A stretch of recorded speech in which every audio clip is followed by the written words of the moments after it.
Salut, salut, nouvelle vidéo, nouveau format et surtout nouvelle trottinette, c'est la Laoti ES40, le nouveau monstre de chez Laoti, une 72 volts 43,2 ampères-heure. Alors quand je dis nouveau format, pourquoi nouveau format?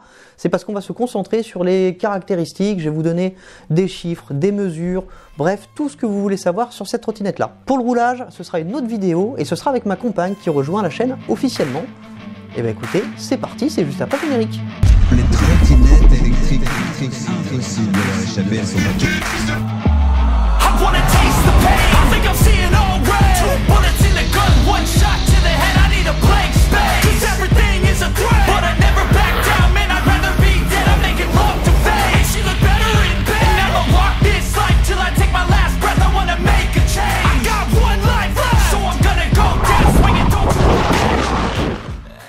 Nouvelle vidéo, nouveau format, mais on ne change pas les bonnes habitudes. On va commencer par le forçage. Donc merci à tous les abonnés. Vous pouvez continuer à vous abonner juste ici ou à me suivre sur Instagram, juste là.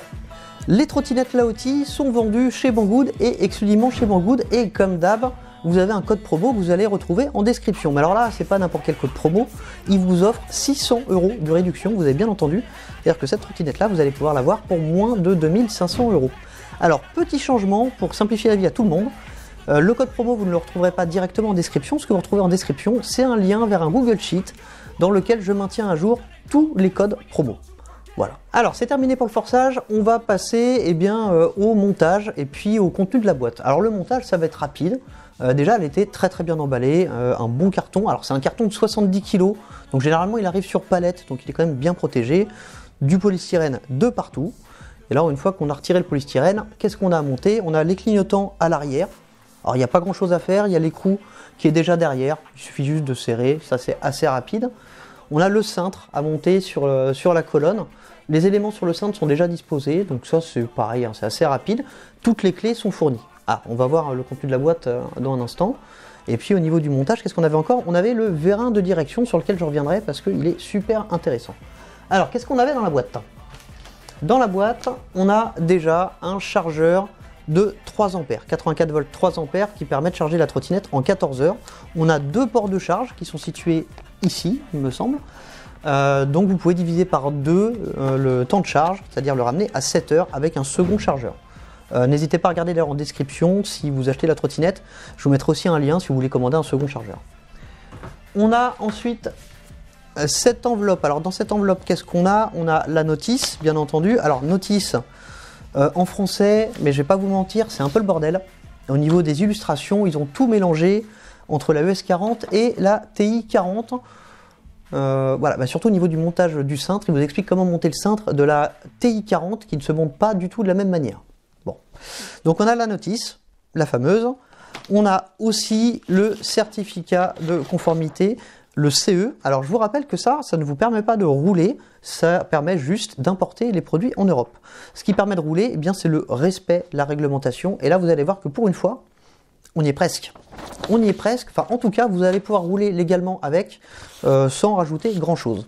Alors au niveau des certifications, elle a donc son RoHS, son FC, son MSDS et son UN383, qui est une norme européenne sur les mini-machines. Dans l'enveloppe, on a fait le tour. Qu'est-ce qu'on a encore? On a deux télécommandes, donc qui fonctionnent, qui servent pour l'alarme. Il y a une alarme sur cette trottinette-là, qui permet aussi de retrouver la trottinette si vous la perdez. Il faut être doué quand même, hein, mais vous pouvez la faire sonner pendant 7 secondes avec ça, et vous pouvez couper complètement le contact. Alors, pour ceux qui ont eu la SR10 et qui ont eu des mésaventures avec l'alarme qui draine la batterie, sachez que celle-ci, on peut la désactiver complètement et du coup elle ne draine pas la batterie et ça c'est une très bonne chose. Donc on a deux télécommandes. On termine par la télécommande pour les LED parce que vous voyez il y a des LED de partout. Il y a 364 modes d'affichage. On pourra en faire une vidéo complète. Je vais peut-être pas le faire parce que ça risque d'être un petit peu chiant. Mais il y a vraiment de quoi faire. Et alors, grosse nouveauté chez Laoti, vous avez la possibilité d'éteindre les lumières d'ambiance séparément tout en gardant l'éclairage à l'avant et à l'arrière. Donc ça, c'est top. Voilà. Ce sont des LED adressables jusqu'en bas. Voilà, ça va sur les flancs. Donc on aime ou on n'aime pas, mais il y a de quoi faire. Il y en a vraiment pour tous les goûts. Pour le contenu de la boîte, on a tout fait. Alors on va passer à ce que j'appelle les agréments, c'est-à-dire les plus produits en vrai. Alors cette trottinette là, donc elle a des lumières d'ambiance sur la colonne, sur le deck, sur le flanc du deck. Elle a des clignotants à l'avant et à l'arrière avec un petit effet flamme qui est plutôt sympathique. On a un klaxon, on a donc une alarme. On a un amortisseur de direction placé à la perpendiculaire. Je reviendrai dessus. Ça, c'est vraiment malin. En gros, c'est un placement comme on retrouve sur les motos. Ça permet d'avoir un vérin qui travaille vraiment sur toute sa longueur ce coup-ci, et ça, c'est vraiment top. On a donc des poignées ergonomiques, on a une béquille ajustable et des freins hydrauliques. Je rajouterai aussi qu'on a enfin un cintre Rise en carbone.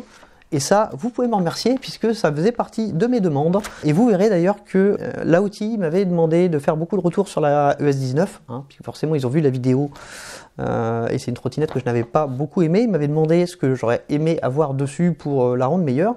Et en gros, ils ont pris à peu près toutes mes demandes sur celle-ci. Et bien maintenant, on va passer aux caractéristiques. Alors la Laoty ES40, c'est pour moi une routière, quand même, plutôt une routière, même si vous pouvez la monter en off-road, mais de base, elle est montée avec des pneus route de 13 pouces. Alors c'est une 72 volts avec une batterie de 43,2 ampères-heure, c'est-à-dire plus de 3,11 kWh, c'est énorme. Elle dispose de deux moteurs de 4000 watts chacun, elle dispose d'un chargeur de 3 ampères, je vous l'ai dit tout à l'heure, qui permet de recharger la trotte en 14 heures, et vous pouvez en adjoindre un second pour la charger en moins de 7 heures. Une charge complète vous coûtera actuellement 48 centimes et ça vous coûtera bien plus cher l'année prochaine. La batterie qui est dedans, c'est une batterie avec des cellules chinoises 21700. Alors les cellules chinoises, la différence avec des cellules de marque, c'est qu'elles sont données pour un petit peu moins de cycles de charge. Généralement, elles sont garanties pour au moins 500 cycles de charge, quand des LG ou des Panasonic peuvent aller jusqu'à 2000, 3000. Mais 500 cycles de charge avec l'autonomie mixte mesurée, ça veut dire que vous pourrez quand même faire avec une batterie plus de 50 000 km, c'est-à-dire 50 091 très exactement. Alors au niveau de l'autonomie, justement, je vais vous donner trois autonomies. Une autonomie en roulant à 25, une autonomie en roulant comme un bœuf tout le temps à fond, et une autonomie en roulant, on va dire, en respectant le code de la route. Pas forcément les 25. Donc si vous roulez continuellement à 25, vous pourrez faire 150 km sans problème. Si vous roulez toujours à fond, là, vous en ferez nettement moins, vous en ferez 60-65. Pour un usage normal, c'est-à-dire si vous roulez, vous respectez le code de la route, on va dire, vous pourrez faire une centaine de kilomètres. Alors au niveau des freins, on a des freins à disque hydrauliques de marque Zoom avec des poignées de doigts, avec des étriers un petit peu plus épais que ce qu'on a d'habitude sur les autres Laoty, sur des disques de 160. Je ne sais pas si je l'ai déjà dit, mais je le répète. Alors, les freins, on va être honnête, je pense qu'ils sont un petit peu justes pour une machine de ce poids-là. Et ça, on verra ça dans la seconde vidéo. On va finir avec les pneus. Donc, c'est des pneus de 13 pouces. Je vais vous donner la mesure complète et exacte. C'est pas sur cette fiche-là, si, c'est celle-là. Voilà, donc ce sont des pneus en 13 pouces par 5 par 6,5. Pneus tubeless, jantes tubeless, mais jantes qui s'ouvrent en deux. C'est un super combo. Là, on a les avantages des deux mondes. Et ben, on va passer aux mensurations. Alors, on va commencer par le cintre. Donc, le cintre Rise carbone de marque Laoty fait 70 cm de large. C'est ni trop large, ni trop fin. Moi, je trouve ça vraiment impec. Au niveau de la longueur, elle fait 145 cm de long. Je vous rappelle que depuis le mois de janvier dernier, les trottinettes peuvent aller jusqu'à 1,65 m pour respecter la lome. Au niveau de la hauteur, le cintre est perché à 1,32 m du sol. Elle pèse 65,2 kg et elle supporte une charge de 200 kg. Alors pour les mensurations, on a terminé. Je vais vous donner son indice d'ampères par kilo pour que vous puissiez comparer avec d'autres trottinettes. Elle a un indice de 0,66. J'ai terminé pour les indices à la con parce que c'était un petit peu n'importe quoi. Je vais vous donner des indices un petit peu plus intéressants. On va se concentrer sur la consommation et l'efficience. Je vais déjà commencer par vous donner le coût pour 100 km en roulant de manière mixte, ce que je vous disais tout à l'heure, en respectant le code de la route, c'est-à-dire un peu plus de 25, mais voilà, on tartine pas tout le temps, mais on n'est pas tout le temps à 25. Et bien là, étant donné qu'on fera 100 km, c'est la même chose que le coût d'une charge complète, c'est-à-dire 48 centimes. Si vous roulez à 25, ça vous coûtera, 100 km, ça vous coûtera 32 centimes. Et alors au niveau de la consommation, j'ai mesuré 31,05 Wh par kilomètre, ce qui est plutôt dans une moyenne haute, hein. Elle consomme pas mal, forcément, elle est quand même relativement lourde. Alors maintenant, je vais vous donner quelques infos en vrac. La colonne a une inclinaison de 17 degrés sur l'arrière. Ça faisait partie de mes demandes. Enfin, j'avais demandé 14, on a 17, mais c'est quand même pas mal. Alors, les 17 degrés, c'est pas ça, c'est bien de là vers l'axe de rotation. On est à 17 degrés, ce qui me paraît idéal. Moi, je ne l'ai pas encore conduite. Vous avez Baptiste de la chaîne que vous trouvez juste ici, qui lui a pu déjà l'essayer et va vous proposer un test incessamment sous peu, peut-être même avant. Il a bien roulé avec, il m'a dit on a l'impression de conduire une limousine sur une autoroute au niveau du confort, c'est vraiment magnifique. Alors maintenant je vais vous parler des suspensions, ça je sais que c'est quelque chose qui vous intéresse beaucoup. Ce sont des suspensions hélicoïdales plus hydrauliques, véritablement hydrauliques avec un réglage du rebond et un réglage de la compression. Je vous rappelle que ça ne sert à rien de rajouter de la compression en espérant avoir plus de dureté, puisque la dureté elle est exprimée en LBS.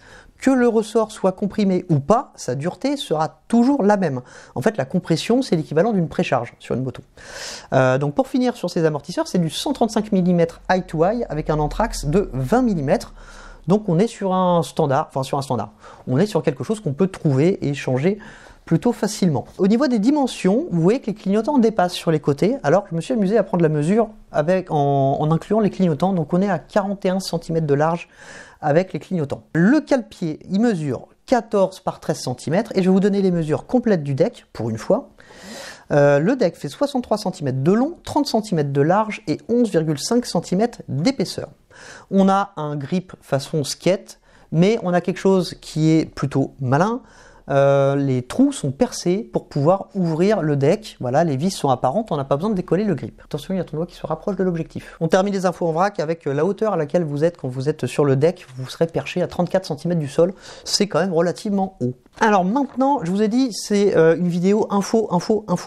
On va la comparer sur 4 critères à d'autres trottes qui sont issus de ma base de données. Donc dans les 4 critères, on va voir l'autonomie à 25 km/h, le prix hors promotion, la puissance et le poids. Alors, au niveau de l'autonomie, qu'est-ce qu'on va avoir de similaire à la ES40? Eh bien, on va avoir la Dualtron X2 avec 147 km, la V711 42 Ah avec aussi 147 km, la Laotti TI40, forcément, c'est la même batterie, et la Dualtron Storm Limited qui, elle, fera un petit peu plus, puisque moi, je trouve 158 km en roulant à 25. Au niveau de la puissance, elle va être proche de la Bronco Extreme 11, proche de la Bronco Venom 50 A, proche de la Dualtron X2 et de la Fidico Black Knight 72 volts. Au niveau du poids, alors elle va se retrouver entre la Laotti TI40, la Dualtron X, la Dualtron X2 et la Fidico Black Knight encore une fois. Et au niveau du prix hors promo, elle va se retrouver entre la Blue Trail Lighting 32 Ah, la Laotti TI40, la Nami Blast, je ne sais pas si elle est sortie ou pas, et la Caboo Wolf Warrior 35 Ah. On va passer au moins et au plus, et on va commencer par les moins. Alors au niveau des finitions, c'est pas nickel. Alors quand je parle de finition, je parle plutôt de l'assemblage, quoique je parle aussi des finitions puisque j'ai quand même quelques rayures par-ci par-là qui étaient déjà dans le carton. Mais ce qui pêche surtout, c'est l'assemblage. Par exemple, vous voyez là cette plaque qui ici est à l'endroit, de l'autre côté, elle est à l'envers. Ne me demandez pas pourquoi, c'est comme ça. Baptiste de la chaîne dont je vous ai parlé tout à l'heure a eu aussi quelques petits soucis, alors pas les mêmes, mais voilà, on a chacun notre lot de soucis. Alors, le montage, enfin l'assemblage, c'est quelque chose qui généralement s'améliore avec le temps. Là, on est vraiment sur les premières unités. Les assembleurs vont prendre l'habitude, vont prendre des automatismes, et généralement, plus la machine est produite et plus l'assemblage est propre. Aujourd'hui, je vais pas vous mentir, il est quand même pas fou. Alors, dans les moins, on en a parlé tout à l'heure, ce grip, voilà, on est en 2022, moi je supporte pas les grips de skate comme ça, alors même si celui-là est plutôt joli, ça se dégueulasse et c'est super compliqué à nettoyer. Moi je veux du grip en caoutchouc, donc moi je mets ça dans les moins.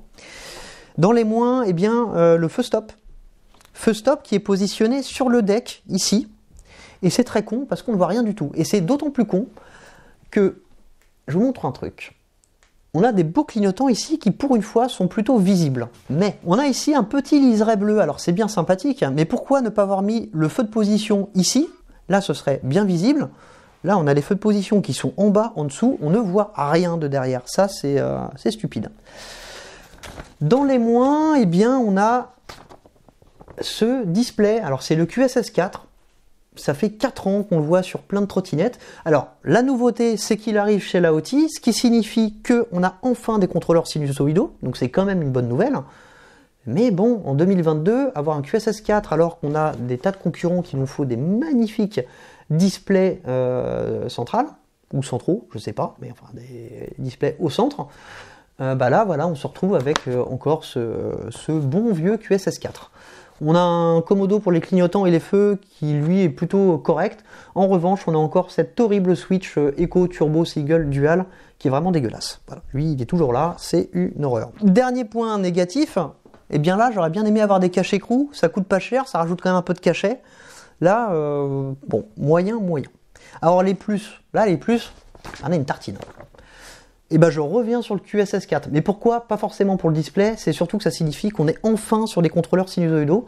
Et le gros avantage, c'est qu'on va enfin pouvoir rouler tout en douceur. Voilà, on n'a plus ces à-coups au démarrage. Ça, c'est un plaisir. On a le cintre Rise en carbone, ça c'est un vrai plus. On a donc le châssis qui est vraiment impeccable. Impeccable, là ce coup-ci, on est vraiment sur du très très bon. Et alors là, je reviens brièvement sur l'amortisseur de direction. Qu'est-ce qu'il a de super? Eh bien, il est placé comme sur une moto, c'est-à-dire à la perpendiculaire. Ça lui permet de travailler sur toute sa plage d'utilisation, et ça c'est top. Et alors en plus, ils nous ont pas mis le pire des vérins de direction, il est plutôt haut de gamme. Il n'y a pas besoin de le serrer beaucoup. Alors moi je ne l'ai pas conduite évidemment, mais Baptiste l'a conduit et me dit que c'est vraiment un régal, on ne sent rien, je veux bien le croire, mais de toute façon on verra ça pendant le test. Autre point fort, eh bien l'empattement, étant donné qu'elle est assez longue, 1,45 m, on a un empattement qui du coup est lui aussi très grand, eh bien ça apporte toujours beaucoup de confort et d'agrément de conduite. Voilà, et donc le dernier point, c'était la position du vérin de direction, mais je viens d'en parler, voilà. Alors, on m'a demandé d'attribuer des notes. Je vais attribuer quelques notes.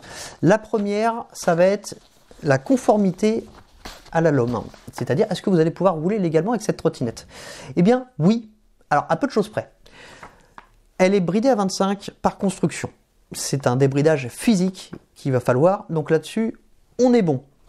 En fait, au niveau de la longueur, on est bon. Le seul truc qui manque, ce sont les catadioptres sur les côtés et à l'avant. Donc orange sur les côtés, blanc à l'avant, rouge à l'arrière. Ça s'achète, ça se colle. Une fois que vous avez ça, on a bien la plaque ici qui mentionne le bridage à 25. Le bridage à 25 est aussi mentionné sur la facture. Donc vous pouvez l'assurer et vous pouvez rouler avec, à condition d'avoir ajouté les catadioptres. Donc pour la conformité à la LOM, je lui mets un 7 sur 10. La deuxième note, ça va être sur la réparabilité du produit. Bien là, on a quand même beaucoup d'éléments qu'on va pouvoir trouver un petit peu partout. Les clignotants, par exemple, c'est tout ce qu'il y a de plus standard, hein. C'est des clignotants 12 volts moto, vérin de direction, c'est classique, le cintre, c'est classique. Il y a beaucoup d'éléments que vous allez pouvoir retrouver ailleurs. Donc, je lui mets un 8 sur 10 pour l'indice de réparabilité. Ensuite, la conduite. Bien, alors la conduite, c'est simple. Alors, on va dire que c'est une note provisoire, puisque là, c'est grâce à Baptiste, mais je veux bien le croire.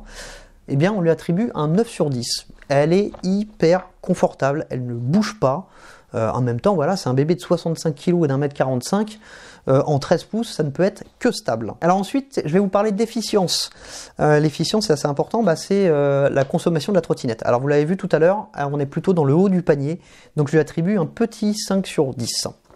La dernière note, c'est la sécurité. Donc la sécurité, ça inclut donc l'agrément de conduite, la visibilité, donc les feux, les clignotants, le vérin de direction qui est plutôt efficace, le fait qu'elle soit très stable sur la route. Donc, eh bien là, je lui mets un 6 sur 10. Alors pourquoi je l'ai mis qu'un 6 sur 10 au niveau de la sécurité? Oui, eh bien les freins. C'est léger. Franchement, c'est léger. Baptiste me le confirme. Même si c'est de l'hydraulique, je pense que du double piston ne fera pas de mal. Voilà, là on est sur du simple piston, c'est quand même un peu light. Donc note globale, on arrive à un 7 sur 10. Voilà, écoutez, j'espère que je vous ai donné suffisamment d'infos. N'hésitez pas dans les commentaires si j'en ai oublié et que vous en voulez. On va tourner d'autres vidéos, un vrai test sur route. Donc mettez-moi dans les commentaires ce que j'aurais pu oublier ou ce que vous voulez savoir. Et puis on abordera ça avec ma compagne dans la prochaine vidéo. En attendant, je vous dis à très bientôt. Salut, salut!